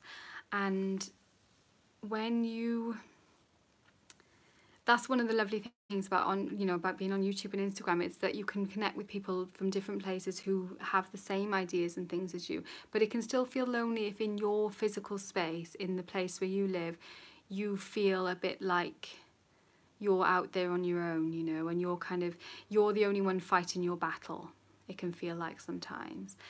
And so this cycle is going to be about taking your idea and taking your perspective on things and asserting it, you know, not being afraid to share that, because if you don't say anything, there might be people who are around you who do agree with your perspective, but because you're not actually saying what you think, you're not saying what you really feel and think about the situation, they can't connect with you, they can't agree with your ideas because they're not having that opportunity. And this cycle is, yeah, within real life people, in your real, so, you know, not that we're not real people, but it's about actually just say it, you know, share your perspective with people and be open about it, because things can seem really awful and they're really lonely. And then when you start talking about things, even if people don't agree, it's a starting point, it's a new place. And you don't have to be like, even though he does look, he's kind of like sweeping in to do battle, it doesn't have to be super aggressive like that. You see how it works, but sometimes you do need to be assertive, and sometimes you do need to assert your point because your perspective is aloof. Yeah, and sometimes that's because if you don't share your ideas, you know, you don't feel comfortable sharing your ideas, and so people see that, they don't see that as being like that you're introverted or that you are that you feel shy connecting, you know, and sharing your ideas with people in real life. And so people can misread you. And so by being more open, it'll open everything up. It gives people the opportunity to connect with you on that level as well. I think that's a really good message for everyone really as well, you know, is that sometimes we'll just assume that people aren't going to understand us, especially if that's happened a lot, that people just don't understand where we're coming from. But if we give up and don't keep trying to share, we won't find those people who do share our perspective, because they will be there. Those people are there. So I hope that makes sense and is helpful. Yeah, and like, it's fine to be choosy, but sometimes people will surprise you. And so it's, you know, what are you risking really? What are you risking to share? That people won't think of you in the same way. It doesn't really matter, does it? In the end, it feels like you want to be connected and you're not connected at the moment. And that's going about it in a kind of aggressive way can harm that connection and can make it more difficult for people to connect with you with your ideas. But there's other ways of doing it, you know. And like, you can connect with some people on certain topics, you know. You don't have to connect with every person on every aspect of your life. You can share parts of your life with certain people and other parts of your life with other people, and that's totally cool as well, you know. we don't have to find kind of like soul friends. It's lovely if we do, but quite often we will have different friends who we can enjoy different kinds of things with. Don't hold yourself back. You know, it can feel like you need to protect yourself in that way sometimes, but you know, you are well protected. You're very well, you know what you think. It's not as risky as you think it is.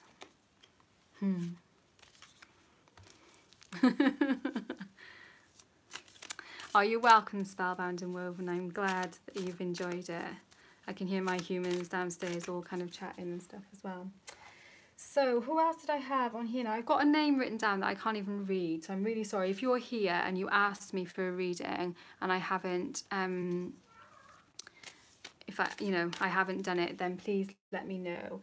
I've got the Mystic Aura, who wanted Wild Unknown as well. So if you're still here, and I assume you are because you told me not that long ago that you are still here, so I will do a reading for you now.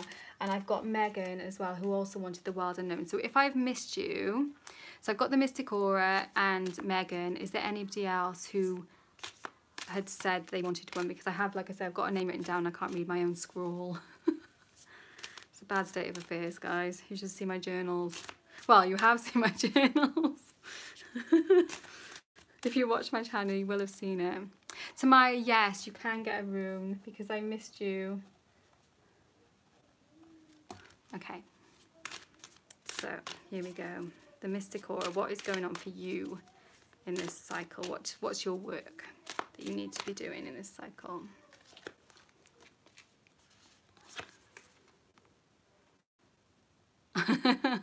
Oh, thanks, Jennifer, because I do need, oh look, and that's come out reverse. I don't do reversals, so that's quite interesting.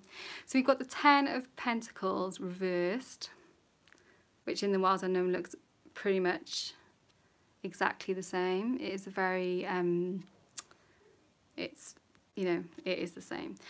So, but the fact that it did come out reverse is interesting to me because I didn't actually reverse any of the deck. I don't tend to do that when I'm doing these readings, live readings. So 10 of Pentacles generally means like happy culmination. It is a wonderful kind of celebratory time where we are, yeah, sorry, 9 of Pentacles, yeah, not 10. Towards the end of the cycle, yes.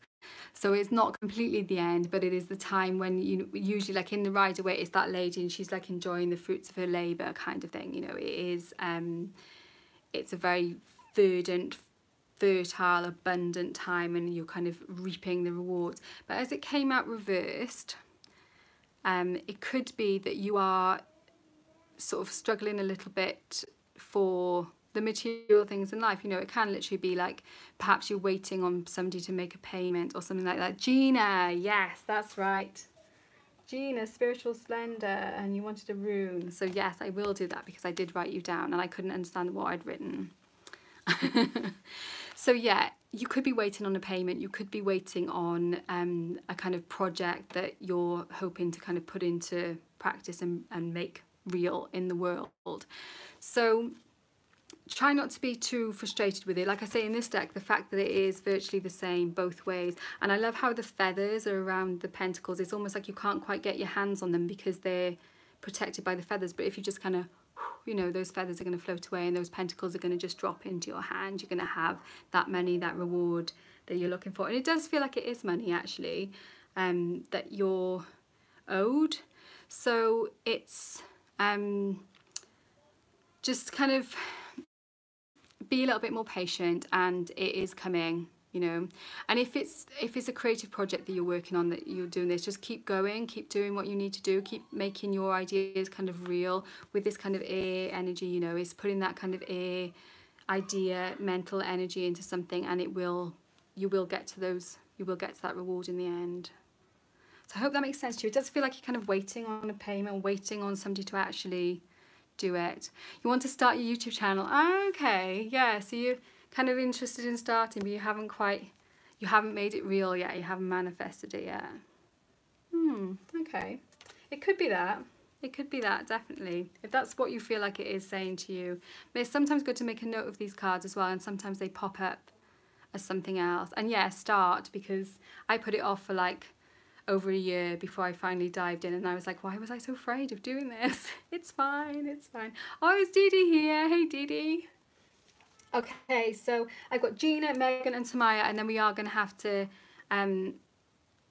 leave it there. Kirsten, I will send you a little note. So, Gina wanted a rune. In fact, you know, I'm going to do Megan just quickly because I've already got the Wild Unknown in my hand. So let's do it. Ooh. Okay, one jumped out. And we've got the Six of Wands, which in the Rider-Waite, it is, you know, it's that happy family, and the rainbow, which is in this deck as well. It's that kind of creative celebration. But somehow, you know, apart from the rainbow, the rest of this card doesn't look like too celebratory to me. It looks kind of more like the rain than the rainbow. And so what I feel like this is saying for you is that the this is for Megan now, okay, is that it's sometimes you can focus on the kind of the work and you're not seeing the results, you're not seeing how well you're doing. You can kind of focus on how much you've still got left to do. And so this cycle, what would be really fantastic is if you could focus on, appreciate yourself, you know, notice your successes, and really, you know, big yourself up a little bit for it, you know, celebrate. And obviously there is still work to do. You've still got other things, other wands that need to be kind of, it almost looks like they kind of laid out ready for a fire, you know. So it's like you've just got to kind of shine your light and appreciate who you are and what you're doing, because you're not at the moment, you're not seeing it. You're not seeing that kind of, you're focusing on the things you didn't do and the things you could have done, rather than the wonderful things that you have done, which you really should celebrate, because they are not small achievements. Okay, so just appreciate yourself a little bit more. And this month, perhaps maybe make like a gratitude log or something like that, where you could note down each day the wonderful things that you have achieved that day, rather than like looking at your to-do list and being like, oh, you know, I've still got millions of things on my to-do list. Okay, I hope that makes sense for you, Megan. Focus on, you know, focus on the rainbow rather than the rain. Yeah. And so I've got Gina and Tamaya, and they both want runes. So let's do Gina first, because I couldn't see your name the way I'd written it down. I'm sorry. So Gina, what is the work for you in this month? Oh, I'm glad, Megan, yeah. It's nice because it's kind of easy work in a way. You don't actually have to do any more work. You're doing the work already. It's just the noticing you're not doing. So, for Gina. Okay. And you've got the Cauldron of Dancing Women. So we've had the Cauldron of Reflection earlier on. And this rune, the Dancing Women, is another single rune on its own as well. And this time it's placed within the cauldron. And it's the rune of honour, loyalty and commitment. Often this comes out when we are in a sort of transitional phase, and I know I could see from what you're saying that you're obviously gone through a very difficult time at the moment, very, very difficult. And so whenever the cauldron appears, that always kind of honours that time, because the cauldron is always about, can you, my son's like freaking out in the background. It is about honouring that time and allowing yourself to have that brewing time, that stewing time, that kind of figuring things out. But the fact that the dancing women are in there, it does look like boobs. I know, I always think that with the dancing women. It's like a cauldron with boobs. And it is that, and it looks like the boobs are pouring milk to me as well, you know. It does look like it's it is a very sort of strongly female card, and I think you will find that nurturing, the nurturing that you need at the moment with the companionship of other women, and not being too you can just be held by those women around you. And like, you may not feel like dancing. If the dancing women had just come out on its own, then yeah, you know, I'd be saying go out, try and find other women to be, you know, to be in companionship with. But actually, because it's in the cauldron, it's more a more kind of just being held by that, being held by those other women, letting them dance around you and kind of buoy up your strength. And I don't know if you have that community, or if you have anybody that you can kind of feel held by, but that is definitely that would definitely be really healing for you at this time if you can find that. And you know, I don't think the rooms don't usually show this, but they are yes, they do look like boobs, yes, and that is intentional, I think. So it is be held. And obviously with it, you know, we're laughing, it looks like the boobs are pouring milk, but also it is shedding tears. You know, it is that when fluid comes from our body, it is a loss of joy. You know, when we lose blood, when we lose milk, when we lose tears, it's almost like joy pouring out of us. And so find that community and be held. And I think that has happened a little bit here tonight as well in this circle. You know, you have been held in this circle. So you guys, you've been very naughty now. So I hope that is helpful for you, Gina. It's you know, it's a very difficult time, very, very difficult, and it is a process. You know, it's not something that is going to be done. It will never be done, but you will feel better. It is going to be possible to feel better. Okay, so Tamaya, a rune for you.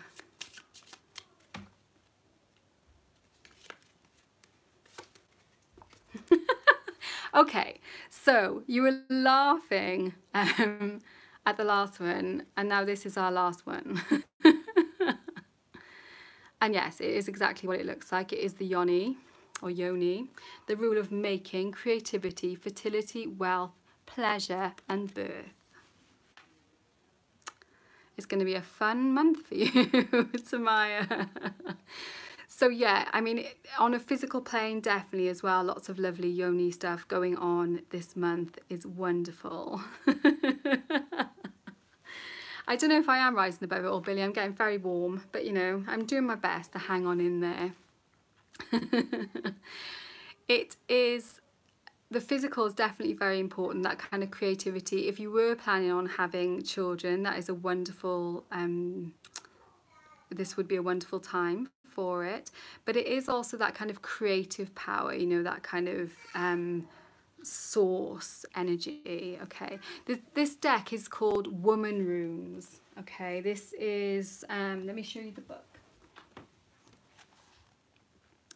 Yeah, Woman Runes, and I know it's backwards. You can find it via Molly Reamer. If you look for brigadsgrove.com, it is, you will find it there. And let me just read a little bit of the yoni, because I know this is going to be beautiful. This is a rune of creation, the womb of all possibility and all changes, the cauldron of life, doorway, initiation, birth and rebirth, receptive, open, embracing, fertile in her power and her purpose, what waits within to be given birth, and what wants to enter to incubate, what nestles in fertile ground. And this is just such a lovely, like, just let it all hang out and, you know, do it, do it, do it. And this is a time to nurture and a time to be nurtured, a time to make and create, a time to receive and wait. Take pleasure in being alive at this moment. Take pleasure in the works of your hands and the sweetness of kisses upon your lips. Enjoy, stroke, touch, feel, engage, honour feeling, scoop it all up, run wild with life, breathe deep and smile. Something is building to a climax, and ecstasy awaits. And that's a pretty wonderful place to be, a wonderful thing to be working with in this cycle, ecstasy. And it is about pleasure, you know, about pleasure.